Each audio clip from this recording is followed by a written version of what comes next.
네, 뉴스 정면 승부 오늘 1, 2부는요. 스프링 캠프 코너입니다. 오늘도 세 분과 함께 해야 되는데요. 먼저 김환 한결의 기자 그리고 양지열 변호사님 스튜디오에 나와 계십니다. 안녕하세요. 네, 안녕하세요. 안녕하세요. 네, 연휴 때문에 오랜만에 뵙겠습니다. 네. 네. 긴 연휴가 지나갔네요. 네.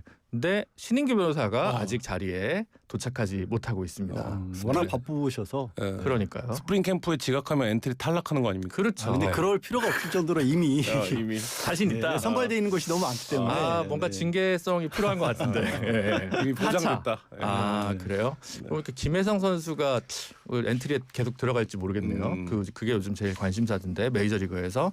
그나저나 이제 현안으로 들어가기 전에 오늘부터 청취율 조사입니다. 아우. 네. 사실 네. 모든 라디오가 잘 나올 수는 없습니다. 그렇죠. 그렇죠. 네.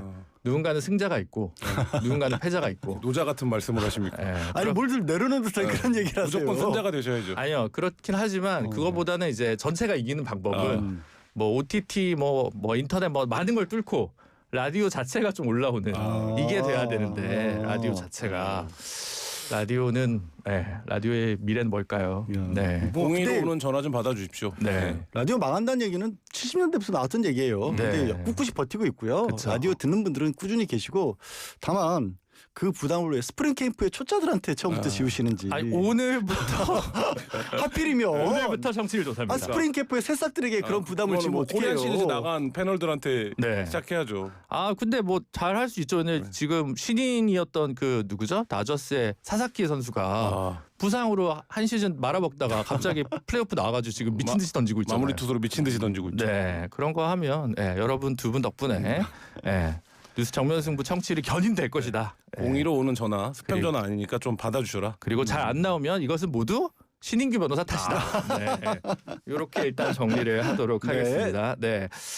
이제 국감 얘기가 이제 메인인데 그 전에 오늘 국무회의에서 이재명 대통령이 또 한꺼번에 많은 현안에 관한 입장을 쏟아냈습니다. 뭐 하나하나 다 설명드리긴 그렇고 두 분께서 각자 주목하고 있는 거 하나씩만 좀 꼽아주시면 좋을 것 같아요. 저는 뭐 이재명 대통령이 국무회의에서 부동산 관련 발언을 한 다음에 오늘 받은 글이 엄청 지금 돌고 있습니다. 내일 10시에 정말 고강도 대책을 발표할 거다. 그래서 거의 뭐 건드릴 수 있는 모든 세제를 다 건드린다. 이런 글들이 돌고 있는데, 그러니까 이게 오늘도 이제 여러 가지 이제 관련된 부처들에서도 언급이 나오긴 했거든요. 네. 그러니까 내일 아마 발표가 될지 어떨지 모르겠지만 이 부동산 대책이 어떻게 나올지 이 부분이 오늘 국무회의에서 제일 좀 시장이 민감하게 바라볼 문제가 아닌가 싶더라고요. 이재명 대통령이 거품 결국 터질 거다. 네. 조심해야 된다. 이렇게 네. 세게 발언을 하셨죠. 네.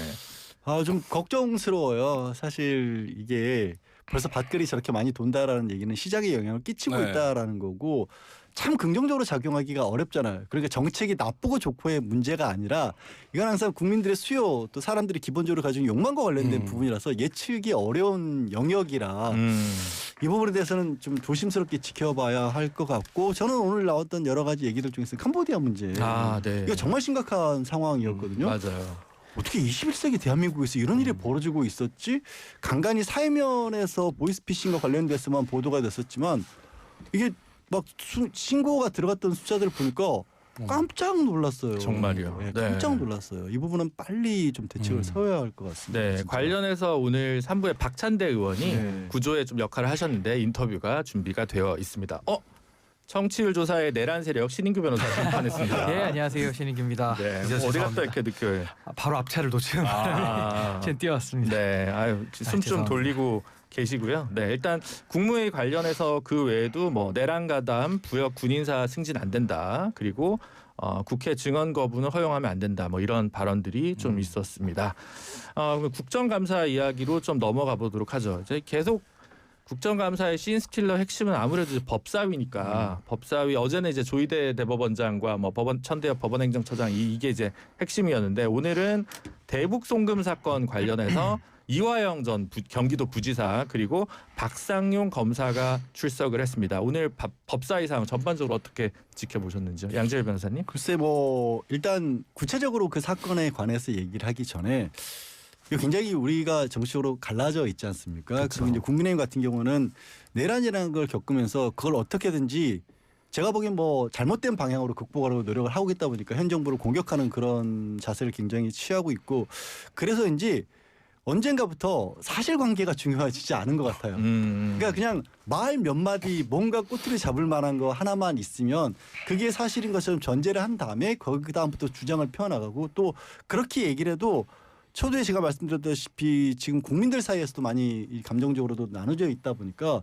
그냥 그렇게 해도 그걸 지지하는 사람들이 있다라는 절대로 있어서는 안 될 엉뚱한 자신감 이런 것까지 있어서 그런 목소리들이 많이 나오는 것 같다. 지금 이화영 전 부지사 사건과 관련된 주진우 의원의 발언 다른 부분들도 그렇고 이따가도 얘기하겠지만 이진숙 전 방통위원장도 그렇고 사실 팩트 이런 거 필요 없고 내 입장에서의 그냥 얘기만을 던져놓고 그게 또 국감이라고 하는 어찌 보면 국회가 해야 될 가장 중요한 일이라 자리에서 생방송으로 국민들에게 전달되고 있다라는 사실이 굉장히 씁쓸합니다. 진짜. 그러니까 이게 사실 그러니까 법사위가 계속 난전인데 네. 이게 이제 근본적으로 양 변호사님 말씀처럼 집권여당 입장에서 이 상황을 이렇게 유지 관리해가는 게 맞는가 이 부분에 대해서 좀 근본적인 점검이 좀 필요하다는 생각이 들고요.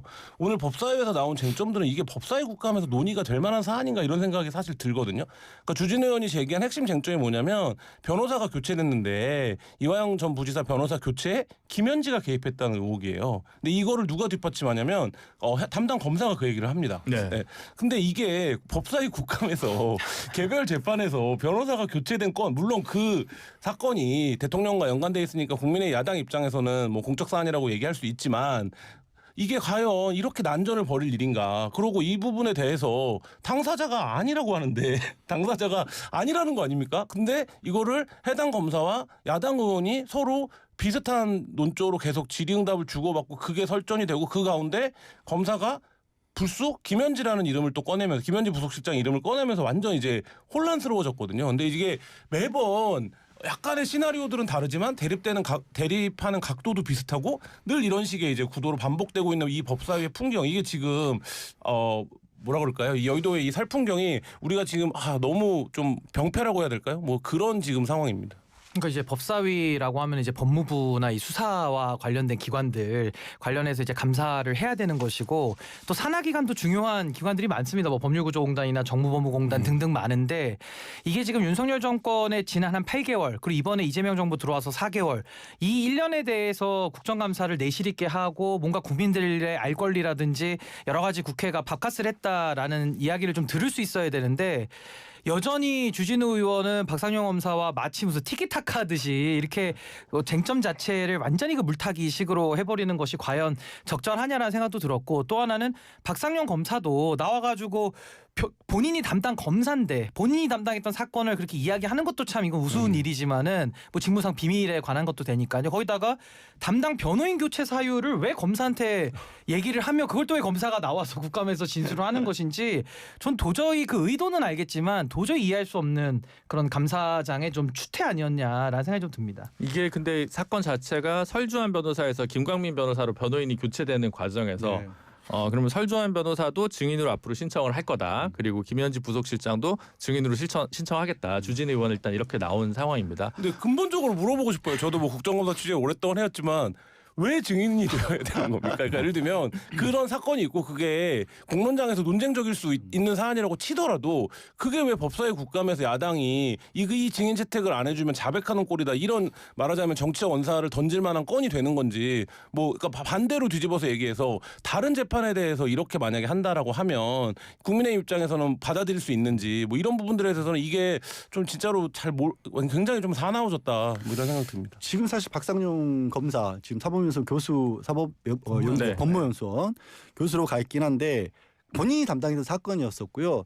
다른 것보다 이제 이화영 전 부지사의 이른바 술 파티라고 하는 부분이 있었느냐 없었느냐를 가지고 아직까지도 쟁점처럼 끌고 가고 있는데 근데 제가 초두에 사실관계를 중요하게 여기지 않는다라고 말씀드린 이유가 뭐냐면 그 사이에 많이 달라진 부분이 있어요. 그때 그런 일이 있었느냐와 관련해서 그때 교정당국의 교도관들에게 이 박상용 검사가 자신이 다 직접 조사를 해봤는데 그런 사실이 없었다라고 했는데 그런 사실이 있었다라고 교도관들이 얘기를 하고 오히려 사실관계 조사는 안 했다라는 부분까지 아예 나왔어요. 박상용 검사가 하지도 않은 조사를 그리고 본인이 이게 검사로서 조사를 했으면 공적인 보고서가 만들어진 것도 아니고 조사한 결과 자기 컴퓨터에 저장해 뒀다는 황당한 그런 사실관계가 밝혀져 있고 또 오늘 박지원 의원이 이제 다른 정보위에서 얘기를 하기도 했지만 그때 당시 국정원에서도 쌍방울이 주가 조작을 위해서 벌인 거라는 보고서가 국정원 보고서는 그 내용으로 된 보고서가 있었는데 그게 재판에도 연출이 안 됐다라는 것도 사실이잖아요.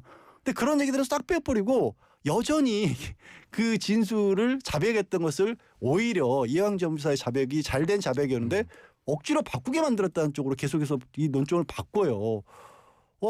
근데 그 근거가 없어요. 그 근거라는 게 좀 전에 얘기한 것처럼 담당 변호사를 이 지금 김현지 실장이 압력을 가해서 바꿔서 그래서 바뀌었다. 근데 아까 말씀드렸다시피 또 여전히 그쪽 국민의힘이라든가 아니면 이재명 전 대통령에 대해서 부정적인 시각을 갖고 있는 사람들은 야 국회에서 저렇게 얘기를 하니까 적어도 검사라는 사람이 국회의원인 사람이 저렇게 국회에서 오랜 시간을 들여서 얘기를 하고 있으니까 저게 맞겠지라고 힘을 실어준단 말이에요. 그래서 국정은 갈라져요 또. 그 방송의 균형을 위해서 그냥 이런 의문이 드는데 정성호 장관이 그 술파티 관련해서 이제 감찰 같은 걸 지시를 했는데 아직 명확하게 보고서 같은 게 나오지 않았잖아요. 그래서 그 드는 추측이 처음에 이화영 지사 측에서 얘기했던 날짜에는 없었던 거 아닌가. 예를 들면 만약 가사 술파티가 있었다 하더라도 최초의 주장에 대한 일시에 대한 파악에서 조사에서는 뭐 안 나온 게 아닐까 이런 반론들이나 생각들이 좀 있는 것 같더라고요. 그러니까 뭐 육하 원칙에 따라서 딱 떨어지게 지금 어떤 일관된 상황에 대한 구성이 되어 있는 것 같지는 않아요. 다만 양 변호사님 말씀하신 것처럼 양쪽의 주장을 이해하는 맥락적 이해들이 너무 다른 거예요. 그러니까 이쪽에서는 야 그게 뭐 날짜 시간 뭐 메뉴가 중요한 게 아니라 술을 얼마큼 먹었나가 중요한 게 아니라 술을 뭐 종이컵에 먹었냐 유리컵에 먹었냐가 중요한 게 아니라 어쨌든 검사가 진술 회의를 위해서 진술 세미나를 하고 이렇게 했던 거 아니야. 검사들이 여태까지 이렇게 수사해왔던 거 아니야. 이 부분에 대한 질타만 계속 하는 거예요. 근데 반대쪽에서는 그거에 대한 객관적이고 구체적인 증거를 대라. 우리는 그런 일이 없다. 예를 들면 근데 이쪽에서는 그럼 반대로 또 뭐라고 얘기하냐? 그거는 지엽적인 사실이고 부분적인 진실을 갖고 호도하고 있다 이렇게 얘기를 하거든요. 그러니까 이게 좁혀지지가 않는 거예요. 그러니까 그 말씀하신 것처럼 법무부가 딱 떨어지게 입장을 내주면 좋은데 그것도 지금 워낙 일이 많아서 그런지 어떤지 모르겠습니다만 그렇게 문제가 그 자리가 있었던 것으로 보인다라는 발표 이후에 또 진척이 없고 이런 상황들에서 아까 말씀드렸던 법사위만 매일 이제 이 난투전이 벌어지고 있습니다. 네, 그 부분은 거기까지 하고요. 그러면 이제 하나 더 붙여서 오늘 이화영 전 부지사는 이 의혹이 전혀 사실이 아니다. 그 김현지 뭐 부속실장 증 뭐 이런 거 관련해서는 상관없고 그리고 오히려 검찰이 나와 이재명을 엮으려고 했다. 이재명에 대해 진술하면 형을 감면해주고 석방해주겠다는 조건을 끊임없이 제시했다. 이른바 프리바게닝을 제안했다라고 하는 증언을 했는데 이것도 이제 100% 신뢰할 수 있는 건지 없는 건지에 대해서 또 공방이 있을 것 같습니다. 이 발언의 정치적 파장 어떻게 보세요? 그러니까 저는 사실 이 사안을 가지고 굉장히 오래 끌어온 사안이고 또 이재명 대통령 관련된 대북송금 재판은 지금 정지돼 있기 때문에 이거는 임기가 끝나고 그 다음에 어떻게 또 이건 해결이 될 문제 아니겠습니까? 그러니까 저는 이 사안에 대해서 아무리 여야가 국정감사장에서 공방을 해도 중도층은 이제 관심에서 떠날 거고요. 아마 양당에 지지하시는 분들은 각자의 이해도에 따라서 이해가 더 강화되는 수준이거든요. 그럼 저는 어떤 말씀 드리고 싶냐면 이게 정치의 영역에서는 국민의힘이 야당 역할을 제대로 할 때 본인들한테도 기회가 오는 것이지 지금 이 상황을 현상 유지해가지고는요 아무런 그 현상에 저는 변화를 줄 수가 없다. 그러니까 지금도 국정감사장에서 아무리 이화영 그 지사 관련된 이 술 파티 회유 의혹 이거 뭐 진상 규명이 되겠습니까? 저는 그 부분은 법무부 감찰이나 또 수사에 맡기는 것이 맞고 이거를 정치권에서 계속 소비하는 방식으로는 결국 국민의힘이 이거는 손해를 볼 수밖에 없는 문제다. 저 그렇게 봅니다. 뭐 한마디만 덧붙이자면 그런 부분이 있어요. 뭐 공교롭게 여기 또 3명이나 변호사긴 하지만 그러니까 법원이나 검찰에서 벌어진 어떤 문제점들을 지적하는 걸 그리고 그걸 밝혀내는 건 정말 어렵습니다. 왜냐하면 무기를 가지고 있는 건 그쪽이고 방어막을 가지고 있는 건 그쪽이고 정보도 자료도 다 그쪽에만 가지고 있거든요. 자신들에게 불리한 내용에 관한 거를 캐내려고 하면 명백하게 아까 이제 김한 기자님 정리하신 것처럼 육하원칙에 따라서 대봐 아니면 아닌 거야 이렇게 나와버리면 사실 참 힘든 일이 되는 거예요. 그래서 신 변호사님 말씀대로 이게 정치적으로 흐르는 거고 근데 그 와중에 지금 국민의힘 같은 경우 다른 걸로 자신들의 자리를 잡아야 되는데 오로지 물고 넘어지는 건 이런 것들밖에 오늘도 없었다는 거죠. 국정 자리에서. 네, 한편 그 어제 이재명 대통령이 세관 마약 수사 외압 의혹 관련해서 이문정 동부지검장에게 철저한 수사를 당부하고 거기에 그 백혜룡 경정을 참여시켜라라는 얘기를 한 게 이게 이제 또 과도한 수사지휘 아니냐 이런 논란이 있어서 국감에서 논쟁이 됐고 정성호 장관은 원론적 당부였다 이렇게 이제 정리를 했어요. 요거는 어떻게 보십니까? 아까 지시가 발언이 나왔을 때 기자들 평가 굉장히 엇갈렸어요. 이게 무슨 의미냐 도대체. 왜냐하면 대통령이 그런 구체적 사건에 대해서 그렇게 구체적인 지시를 하는 게 흔한 일이 아닙니다. 흔한 일 아니죠. 흔한 일이 아니기 때문에 그럼 이 흔한 일이 아닌 걸 하는 거는 이문정 검사가 지휘하고 있는 동부지검 합동수사부에 힘을 실어주기 위한 것이냐. 근데 힘을 실어주기 위하면 안 보이게 실어줘도 되는데 왜 이렇게 티나게 그리고 질책이냐 그러니까. 그러니까 오히려 이렇게 하는 게 질책인 거냐. 그동안 수사가 안 돼 힘을 실어줬는데도 안 된다는 거에 대해서 그래서 마지막 기회를 주는 것처럼 백혜룡을 넣는 거냐. 뭐 이런 거에 대한 해석이 여전히도 좀 엇갈리고 있는 것 같아요. 근데 이제 정성호 법무부 장관이 그 부분에 대해서 원론적이었다라고 하는 게 오늘 이제 거의 모든 언론이 한 발 뺐다라고 읽고 있고 그다음에 여기 들어오기 좀 전에 이제 나온 속보에 따르면 백혜룡 공장은 본인이 수사를 지휘하지 않으면 참여하지 않겠다는 입장을 밝혀서 이게 이제 모양새가 참 얄궂어진 상황이 됐고 그러니까 이 부분과 관련해서 대통령이 직접 말하자면 그래도 지시를 한 건데 경정이 이거를 거부하는 상명하복이 안 된 거죠. 이런 사태가 지금으로 이제 올라왔습니다. 징계감인가요? 징계라기보다 뭐라고 해야 될까요? 나라가 민주화됐다. 뭐라고 해야 됩니까? 이게 그 수사 지휘의 개념에 네. 들어가는지는 좀 우리가 따져볼 부분이 있습니다. 처음에는 이제 야당 쪽에서 아니 뭐 백혜룡 경정이 수사외압의 피해자인데 그 팀에 왜 들어가냐라고 했는데 이 사건이 마약 유통에 관한 수사가 하나가 있고 또 수사외압이라는 분야가 가르마가 타지기 때문에 뭐 파견받는 거 저는 크게 문제는 없다고 보고 근데 문제는 백혜룡 경정을 인사권 차원에서 대통령이 이름을 언급해서 뭐 파견해라 투입해라라는 얘기는 했지만 이게 누구에 대해서 영장 쳐라 내지는 누구에 대해서 어떤 혐의를 적용해라 뭐 하지 말아라 이런 뜻은 아니거든요. 그래서 저는 뭐 일반론 차원으로 이해를 한다면 인사에 관한 사안으로 읽히는 것이 더 맞겠다라는 생각이 드는데 지금부터 또 상황이 좀 달라지는 것이 백혜룡 경정이 갑자기 그 팀이 불법 수사단이니까 본인은 안 가겠다. 그리고 나 중심으로 다시 해달라.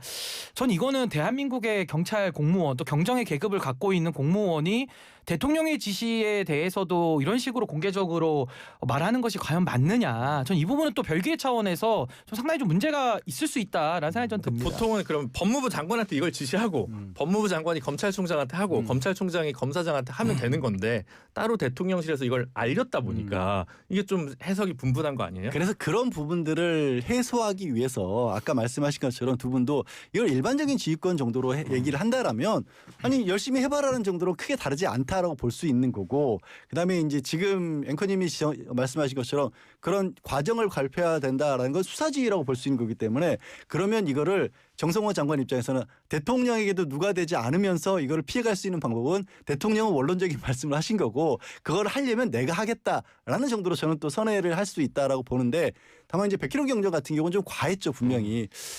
본인이 이제 그동안에 좀 쌓인 게 많았겠죠. 2023년에 있었던 일인데 아니 생각해 보면 그 본 경찰서 내에서 굉장히 중요한 업무를 일선 과장으로서 담당하고 있다가 갑자기 지구대로 가서 지금 발령을 받아버려서 좌천된 거 아니겠습니까? 있을 수 없는 일을 겪다 보니까 이런 얘기가 나온 것 같고 말씀을 하셨더라도 그런 걸 원하더라도 이제 지금 직접적으로 담당하고 있는 이문정 지검장에게 이런 취지로 한번 별도로 꾸려주면 어떻겠느냐라고 내부에서 건의를 했어야 되는데 이분이 좀 방송을 많이 하시다 보니까 이렇게 돼버린 게 아닌가 하는 아니 근데 생각도 듭니다. 경찰이 정치인은 아니기 때문에 저런 식으로 본인의 발언을 좀 상당히 과하게 내면서 이 공무원의 체계를 흔드는 부분은 그건 잘못됐죠. 저는 굉장히 큰 문제가 좀 있는 거기 때문에 본인이 그토록 수사를 원한다. 그럼 경찰 공무원의 신분에 맞게 들어가서 수사를 또 열심히 하면 되는 겁니다. 근데 이걸 가지고 나 중심으로 해서 안 하자면 안 한다? 그럼 그런 분은 사표를 쓰고 나와서 정치를 하셔야죠. 제가 그래서 볼 때. 지금 이제 들어온 속보로는 동부지검에서 원래는 이제 이게 경찰 국세청 그리고 FIU랑 같이 이제 합동으로 합수팀이 있고요. 근데 백혜룡 경정이 파견될 경우에는 본인이 피해자로 직접 수사를 참여할 공정성 논란이 있어서 별도 수사팀을 구성을 해서 본인이 피해자가 아닌 사건, 그러니까 마약 밀수 사건 수사 은폐 의혹 이쪽으로 해가지고 별도 수사팀을 꾸린다라고 이렇게 일단 정리는 했다고 합니다. 근데 이문정 검사장 기분이 전 제일 궁금한 게 본인이 하던 걸 본인이 당한 거 아니에요?